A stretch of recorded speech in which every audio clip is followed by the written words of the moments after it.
नमस्कार दोस्तों, स्वागत है आपका इनक्रेडिबल बीएचयू वाला।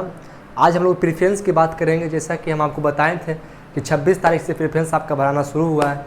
आज हम आपको आर्ट्स का प्रेफरेंस बताएंगे। अगर आप आर्ट्स लेना चाहते हैं बीएचयू में तो आपका प्रेफरेंस किस तरह भरिए ताकि आपका कम नंबर में आपका सिलेक्शन हो जाए। तो चलिए आज हम लोग प्रेफरेंस की बात करते हैं। सब्जेक्ट कॉम्बिनेशन आपका क्या क्या होना चाहिए उस पर। यहाँ ऐसा नहीं कि बीएचयू में आर्ट्स फैकल्टी में आप सोचिएगा कि हमको हिस्ट्री मिल जाए ऑनर्स, आर्ट्स में आपका हिस्ट्री नहीं मिलेगा ऑनर्स। आप ऐसा भी सोचिएगा कि हमको पॉलिटिकल साइंस ऑनर्स मिल जाए, ये भी संभव नहीं है। कुछ कॉम्बिनेशन है। आर्ट्स में ज्योग्राफी एक ऐसा सब्जेक्ट है जो आर्ट्स में भी है, सोशल साइंस में भी है और बीएससी में भी है। ये तीनों फैकल्टी के अंदर आता है आपका ज्योग्राफी। सबसे पहला कॉम्बिनेशन आपका हो जाता है ज्योग्राफी इंग्लिश एआईएससी। अगर आप ज्योग्राफी ऑनर्स लेना चाहते हैं तो ज्योग्राफी के साथ आपको English AISC, Hindi AISC, philosophy AISC, philosophy English इत्यादि यही सारा सब्जेक्ट आपको मिलेगा ज्योग्राफी ऑनर्स के साथ। अगर आप एआईएससी लेना चाहते हैं, एआईएससी मतलब हो गया ancient Indian history and culture. इसमें आपको पूरा एंशिएंट हिस्ट्री ही पढ़ना रहता है, आपको पूरा हिस्ट्री नहीं पढ़ाया जाएगा। तो आपका एआईएससी के साथ सब्जेक्ट कॉम्बिनेशन आपका हिंदी है, इंग्लिश ज्योग्राफी है, हिंदी सोशोलॉजी है, टीटीएम मतलब ट्रेवल मैनेजमेंट का कोर्स आता है जो कि आपको आज फैकल्टी में है। ट्रेवल एंड टाइम मैनेजमेंट करके कुछ कोर्स है बीएचयू में, वो आपको टीटीएम में पढ़ाया जाता है। फिर आपका हिंदी ऑनर्स, बहुत सारा सबसे ज़्यादा सीट हिंदी ऑनर्स का है आर्ट्स फैकल्टी में।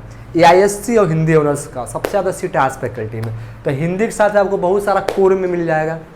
और हाँ, ये जो शुरू जो आपका दिख रहा है शुरू में ज्योग्राफी, तो जिस कॉम्बिनेशन में शुरू में जो सब्जेक्ट दिया हुआ है वही आपका ऑनर्स बनेगा 3 साल के लिए। इसलिए आपको सोच समझ कर कॉम्बिनेशन लेना है। ऐसा नहीं कि आपने अरबिक हिंदी पोल साइंस भर दिया, आपने यहाँ पोल साइंस देखिए, पोल साइंस आपने सब्जेक्ट कॉम्बिनेशन ले लिया, लेकिन आपका शुरू का सब्जेक्ट क्या है, अरबिक है, तो आपको अरबिक ऑनर्स मिल जाएगा और 3 साल आपको अरबिक पढ़ना पड़ेगा। इसमें हो सकता है बहुत सारे को बहुत कठिनाइयाँ हो अरबिक समझ में ना, लेकिन थर्ड सेमेस्टर में आपका कॉम्बिनेशन ऑनर्स पेपर चेंज भी होता है बीएचयू में।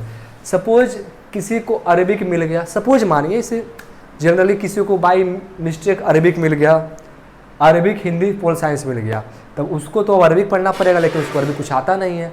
तो आपको पोल साइंस अगर आप थर्ड सेमेस्टर में चेंज कराना चाहते हैं, सॉरी लास्ट थर्ड ईयर में चेंज हो जाता है आपका ऑनर्स, लेकिन इसके लिए आपको अच्छा नंबर आना पड़ेगा पोल साइंस में। ऐसा नहीं कि आपने एक सेमेस्टर फेल हो गया, दूसरा सेमेस्टर किसी तरह पास हो गया, सोचे लास्ट ईयर हम किसी तरह पोल साइंस ऑनर्स हो जाए, ऐसा नहीं होगा। आपको पोल साइंस में बहुत अच्छा मार्क्स लाना पड़ेगा, तब जाकर आपका ये ऑनर्स पेपर मिल पाएगा। हालांकि इसमें बहुतों को नहीं मिल पाता है, बस कुछ ही बच्चों का ऑनर्स पेपर चेंज होता है, जो कि जिसमें बहुत सारा आपको कठिनाई है। इसलिए आप कठिनाइयों का उसमें सामना ना करना पड़े, इसलिए आपको अभी सब्जेक्ट कॉम्बिनेशन जब आर्ट्स में भरिएगा, आर्ट्स का कॉम्बिनेशन, तो आप सोच समझ के भरिए कि आपको क्या क्या लेना है। आर्ट्स में टॉप जो ऑनर्स के साथ है वो ज्योग्राफी आपको मिलेगा, हिंदी मिलेगा, इंग्लिश। सबसे बड़ी आर्ट्स फैकल्टी में बहुत सारे लोग इंग्लिश ऑनर्स को ऑप्ट करते हैं।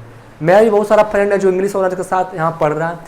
आपको ज्योग्राफी मिलेगा, एआईएससी मिलेगा, एंशिएंट हिस्ट्री मतलब आपको बहुत हद तक मिडाइवल तक पढ़ाया जा सकता है। मिडाइवल टच ही रहता है एंशिएंट हिस्ट्री, केवल नाम एंशिएंट हिस्ट्री, पूरा एंशिएंट पढ़िएगा और मिडाइवल भी टच रहता है इसमें। आपका ऑनर्स में ज्योग्राफी मिलेगा, एंशिएंट हिस्ट्री के साथ आपका इसके बाद जो होता है उसको कोर कहा जाता है, कोर सब्जेक्ट। सपोज जियो हो गया, जियो के बाद जो 2 बचा आपका, इसको कोर कहा जाता है, जो कि आपको 2 साल पढ़ना रहता है, लेकिन ये ऑनर्स जो हो गया आपको 3 साल आपको पढ़ना रहेगा। तो आपको यहाँ ज्योग्राफी ऑनर्स मिलता है, एआईएससी ऑनर्स मिलेगा, हिंदी मिलेगा, इंग्लिश ऑनर्स मिलेगा।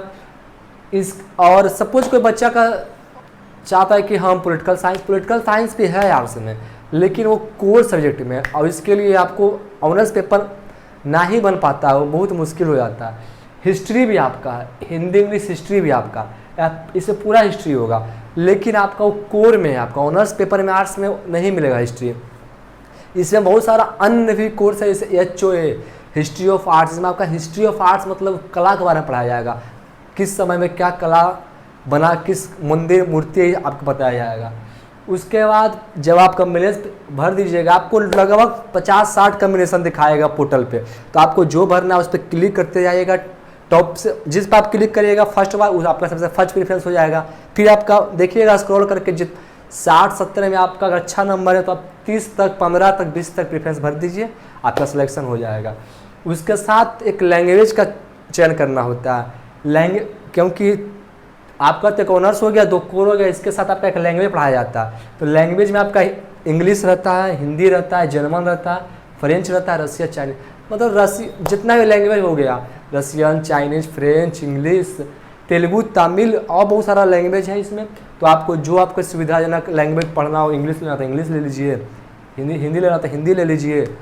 लेकिन इसमें एक बात की यही दिक्कत होती है कि अगर आपका ऑनर्स इंग्लिश है तो आपको इंग्लिश नहीं मिलेगा लैंग्वेज, आपको ये हिंदी मिलेगा, जर्मन मिलेगा, जो आपको भरिएगा वही मिलेगा उसके अनुसार।